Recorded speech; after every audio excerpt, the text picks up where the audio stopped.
All right. Hi, Carla. Hi, how are Um, you? Good, thank you. How are you? I'm good, thank you. And where are you in the world, Carla? I'm in Exeter. I'm in the UK at the moment. You're Colin's daughter, right? I am, yeah. Yeah, You wonderful. should be joining soon. I don't know. Wow, I the think first he other has. father-daughter duo on a call. Yeah. Hi Hmm. guys, I'm just walking. I'll put my video on soon. Good to see Okay. you, David and Vicky. Hi, Yeah, welcome. Colin. Good to hear your voice.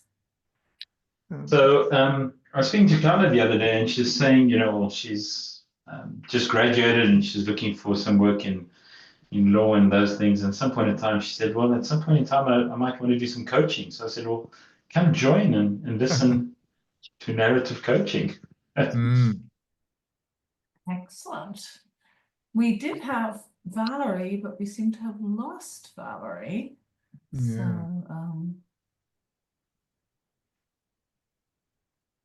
hmm. yeah. Don't know where she went.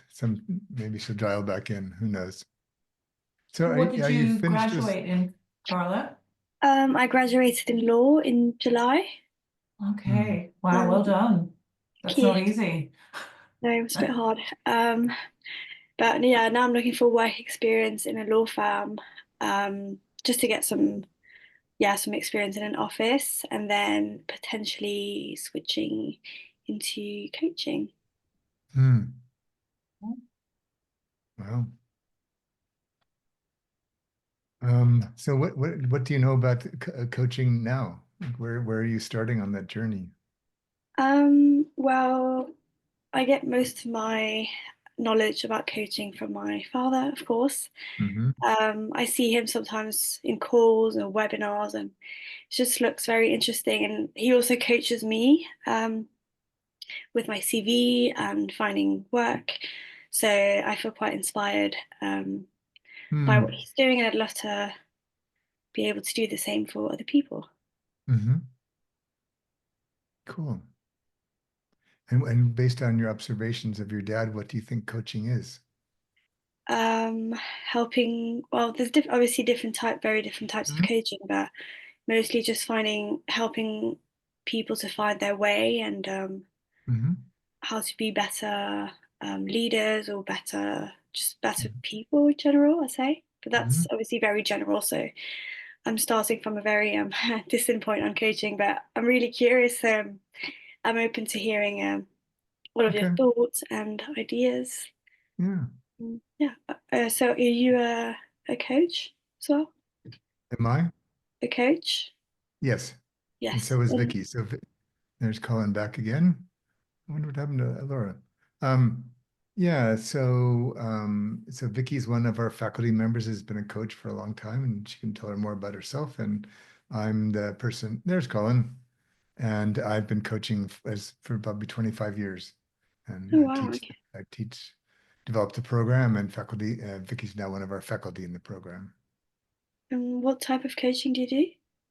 Do I do? Yes. Mostly when I was doing more active coaching, I was mostly coaching people running change projects in companies. Okay. And so I would help teach coaching skills to help them talk to each other better and be more effective participants in the change process. And then often would then coach individual leaders and people involved in the change process, which I really enjoyed. Got to meet a lot of different kinds of people and different cultures, different backgrounds. Worked a lot in the tech space like Vicky. So yeah. And Vicky, why don't you share a little bit about yourself? And Yeah. So I've been in sort of things related to learning and development for about 25 years. And I found my way to this, so to speak. I tried doing one or two other things, and then, funnily enough, remembered that what my passion really was from right at the beginning of my career was helping people grow and learn and change. And yeah, I got an opportunity to go back to that. So I did, and I set up I kind of threw myself in the deep end. I set up a consulting business in South India, helping provide kind of leadership development to a lot of companies that were opening up operations there, sort of from about, 2001 onwards. And I built up a team of people from all over the world who came to work in India for a few years and helped us provide these management and leadership sort of development solutions. And I got into coaching as part of that. And in a way, because I kind of threw myself in, I went back and studied more later on, and did a master's in positive organizational development, actually, at Case Western in the US. And now, today, I've left India. I left India at the start of 2020 after an amazing 25 years there. And I'm in Ireland, which is where I was born. And I have a sort of small consulting practice without lots of responsibility for lots of employees anymore. And yeah, I coach leaders mainly in tech companies because that's where I sort of historically worked a lot, but also some healthcare and finance. And I also do some facilitation and work with teams. So at any given time, though, I'll usually be working with at least 20 leaders one-on-one. So I get to meet a lot of different people. Yeah, I'm always learning myself as well, actually. That's one of the great things about the job. Very interesting. And do you have to get into coaching in a later stage of your career? Since it's like very specialized, you probably have to know a lot about what you're coaching. So is there a way to get into coaching in like a master's or quite young? Yeah, it's a great question. I think you can use coaching skills all through your life. Whether you can get hired as a professional coach until you have a little bit of experience behind you is probably going to be more challenging. But, the world is changing so fast right now. It's very hard to say about these things. And technology is so much a part of work now too. So the advantage you have of being younger is that you're going to be a lot more tech savvy than us old people. But I think to learn, what it means to coach and have the mindset of a coach and the presence of a coach is just something great to learn at any age. And I would just add, so there are degree programs. There's actually now even a few bachelor's programs, but there's many master's programs in coaching, as well as organizations like mine that train coaches. Yeah, it helps to have some kind of life experience and some earned wisdom and some sense of the spaces in which you want to coach people in. So I've stuck to a lot of the same sectors as Vicki, because that's where I felt like I had a fair bit of knowledge and experience. But it's also, with technology, but also like my daughter's about your age, and she uses some of what she's learned from me with her friends when they're in trouble, or even with her boyfriend who's super smart but gets kind of lazy sometimes, and so she's trying different ways to get him to more motivated, um, and so and I think I think coaching as an industry is really at an inflection point. A lot of people that have been sort of the bulk of the industry are people that are closer in age to the three of us other people on the call. And I think as younger people come into the field, that it will change. And I think to have a coach is a luxury for many people that most people can't really afford. And so I think some of the platforms and some of the AI and some of the other resources are starting to figure out how can we bring what coaching represents to more people. It may be in smaller bits or less sophisticated bits, but yeah. And then I also think about, for people that have jobs, coaching is a great set of skills to get by at work, to deal with different kinds of people and learn about yourself and learn how to have better conversations and how to people, like if you're running a team, how to help develop the people in your team. Yeah. Yeah, no, I can definitely relate to the using the coaching already in your life. Okay. I try coach some of my friends, the ones that ask me for advice or even the ones who don't. Yeah, so it's Like the rest of us. Yeah. yeah. So yeah, yeah, it's really interesting. Yeah. Mm. I have a deal with my daughter. I only can do dad coaching, which is sort of a special brand of coaching that we agree to. Otherwise, if it gets over the top to be too much serious coaching, then she goes, no. Yeah, no, Yeah, same we with have you, Dad. yeah, we have a lot of fun with that. Mm. So this is amazing privilege to have both David and Vicky Yeah. with us, Carla, and I'm just amazed at the question, Carla. You know, Carla's doing a lot of connecting with people to do conversational stuff, and I'm getting a first-hand view how you engage. I'm just amazed, Carla. I'm really, I feel so proud of the way you just take the space and Yeah. be there. Thank you. You're Well, proud that. dad right now. Yeah. That's really lovely. It's nice to see you in this role, Colin. Yeah, Yeah. that is amazing. And Uh, did you grow up only in France, Carla?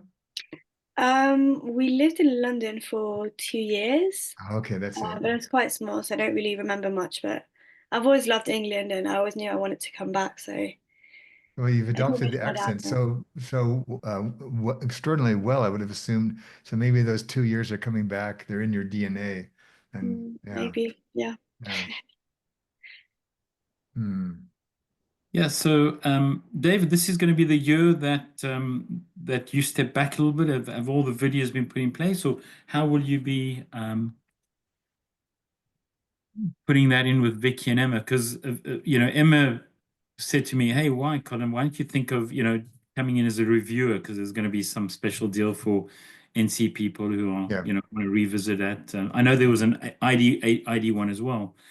And so, what will be different? Because I'm thinking maybe it'd be good also to renew, maybe not always be able to be at all the sessions, but Yeah. So part of what like all transition is a bit bumpy, but mm, it's moving in a clear direction, and I've got yeah. But for the narrative coaching program this year, part of the way we've designed it not only frees me up from sessions, but also provides participants with more practice.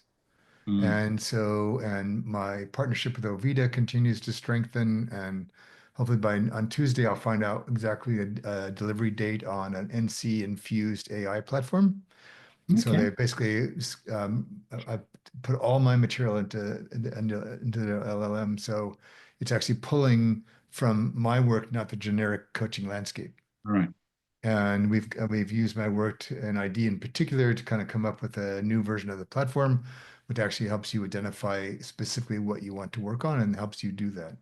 Um, so as we sort of morph, we'll do some test runs of pieces of a membership system this year, and then probably in January, sooner if we can get there, we will launch kind of a full membership system in which all the material goes into an open library okay, that's available to members, and then a lot more focus on deepening your learning, deepening your practice, and then a lot more support for on integration, um, particularly in terms of people looking for more ways to apply both bodies of work.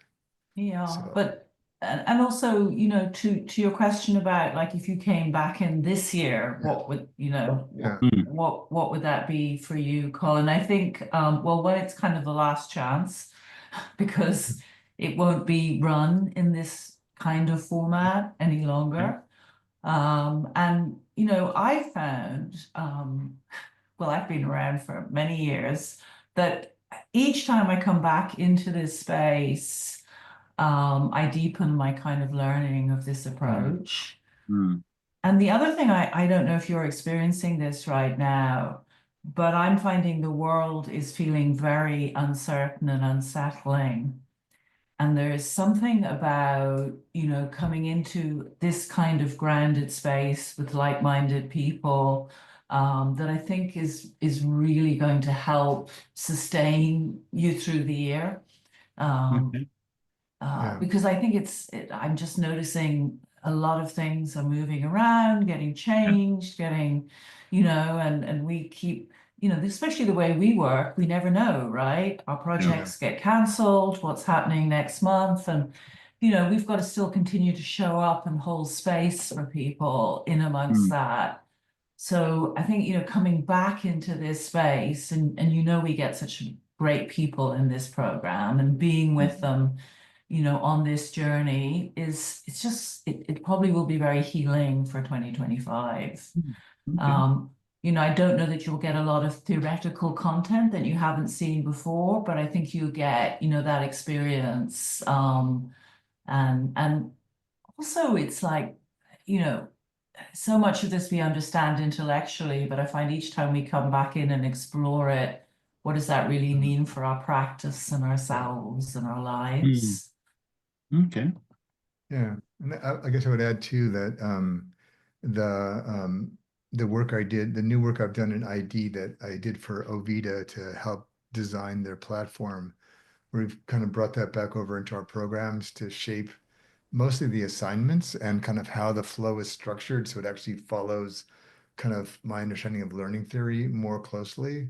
Which again gives you more practice and kind of more funneling towards independence at the end of each module. So you feel like at whatever level you got the material, you've got it. As opposed to kind of floating for some people until maybe halfway through the program, they go, oh, that's what we were doing. We're trying to get people to that moment sooner and so some of the more, you know, maybe a bit more interesting or deeper assignments have kind of given way to more behavioral assignments, like, you know, more specific guidance on your breathing, for example, or, you know, use of silence or the kind of questions you ask, so that people feel like they can get in and experiment more sooner. Yeah. Okay. All right. And would Ovida be part of some of the NC package? Would we practice It with wouldn't, someone? it won't be. We found such a wide range of technical interest and savvy and comfort, and it just got too complicated.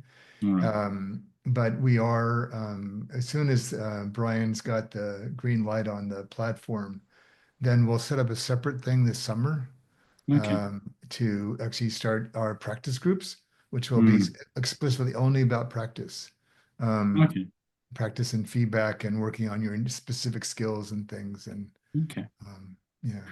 And just how will it be also in a sort of monthly cycle or 6-weekly cycle as it used to be?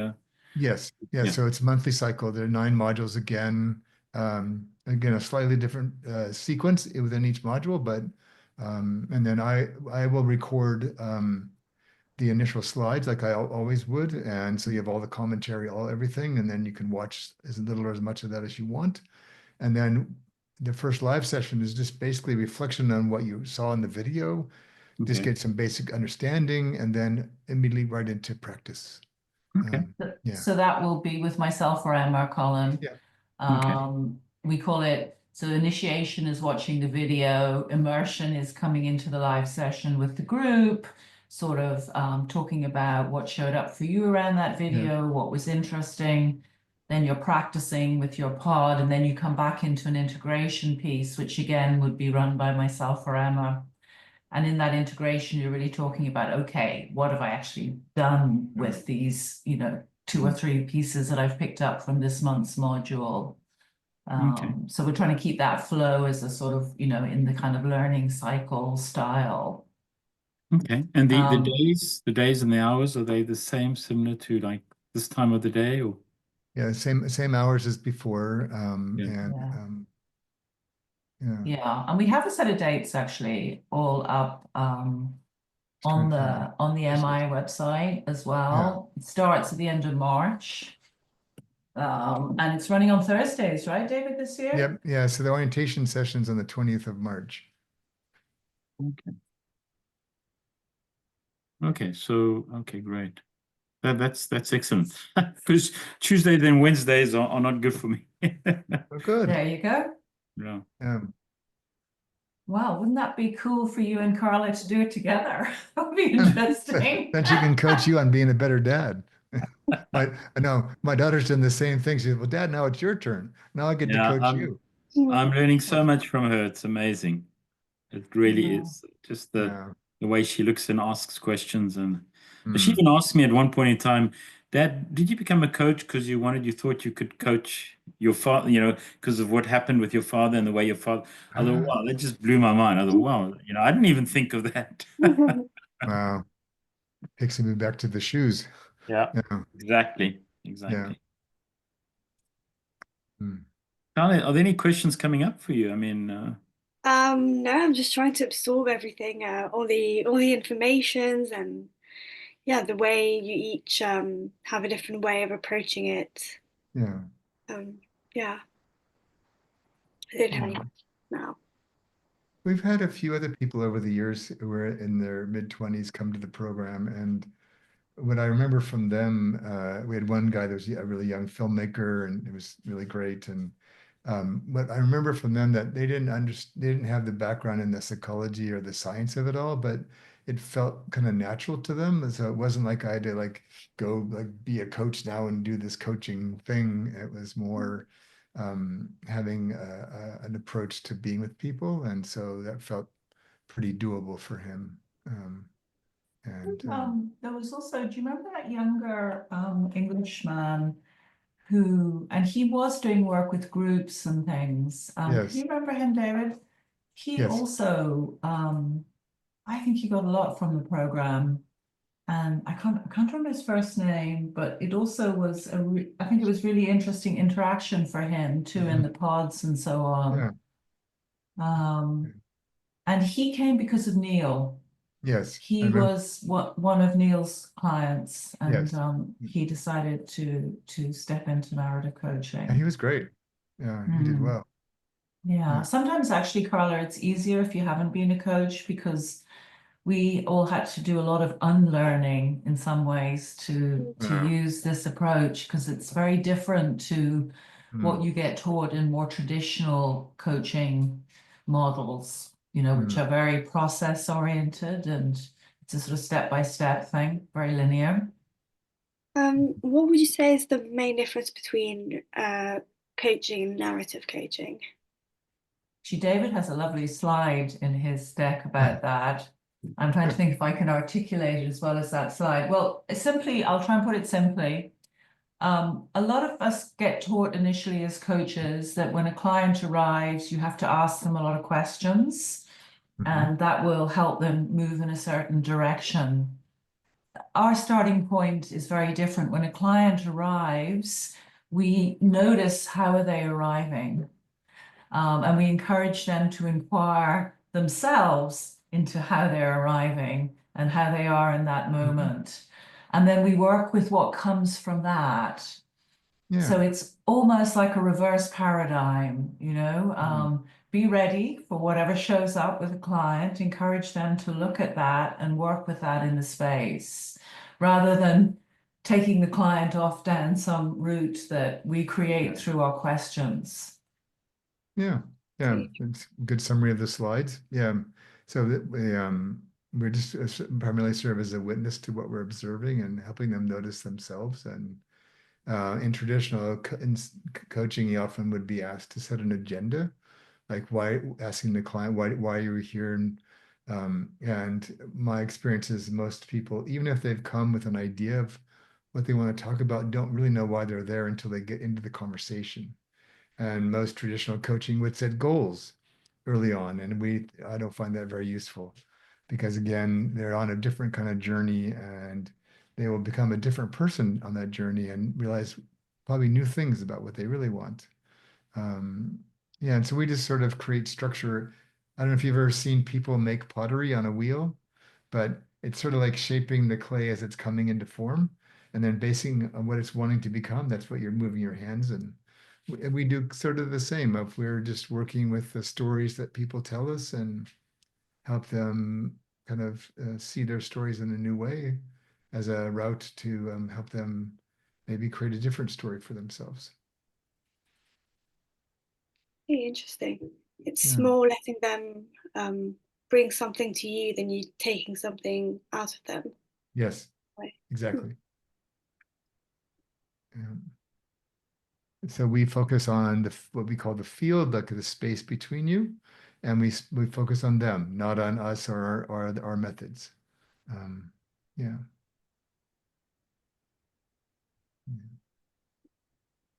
So Vicky, I was really fortunate because I never did any coaching practice until I met David in 2017 on a retreat in Holland. And then David spoke about he was going to do the program on WBEX, and that's what 2018 that I started. So I just landed directly into narrative coaching, BCE, ID. Yeah. And so, I sometimes always thought, what am I missing with the others? And yet I just feel, even today, I was coaching somebody last night, business leader wants to do something. And halfway through, I was saying to myself, what should I be doing? And the only thing I said is just listen, let go. And at some point in time, I just fed back a word that he had said, and he's blew his mind because he didn't realize. And I think that's what's the beauty of narrative coaching as well, is not having to do anything but be present, hold the space. And if you've got something to say, don't say it. And you lean into it. Yeah. Well, thank you for sharing your experience. Yeah. Thank you for coming. Yeah, it's great to see you both. Yeah. I can say it's so lovely actually to have a father and daughter arrive here together today. Very special. Lovely. Well, thank you very much for the attention you've given us. Sure. I appreciate it. I feel almost like we've got this private session from the two of you. You did. The two of us. And it's all good. That's what the universe Yeah. decided would happen today. So Yes. there you go. It Yeah. is great. Any last things you think you'd like to let us know about? I don't think so. Yeah. It's interesting just for professionally as I'm working on some other projects with EMCC, and they're talking about certain things that they're realizing should be included in all of this stuff about coaching. And I just chuckle because we've been doing this for 20 years in narrative coaching. And it feels like a lot of the rest of the coaching world is recognizing some of the things and because of the way the world is now, it's even more that way. So that's a nice comfort, I suppose. Excellent. Yeah. All right. Well, thank you. And thank you, Vicki. And yeah. Good to See you see all you next- all. Yep. Okay. Take care. Thanks very Bye. much. Okay. Bye. Bye. Bye. Bye, Carla. Nice to meet Cheers. you. Bye. Bye. Thanks for having Bye. me. You're welcome. Good to see you.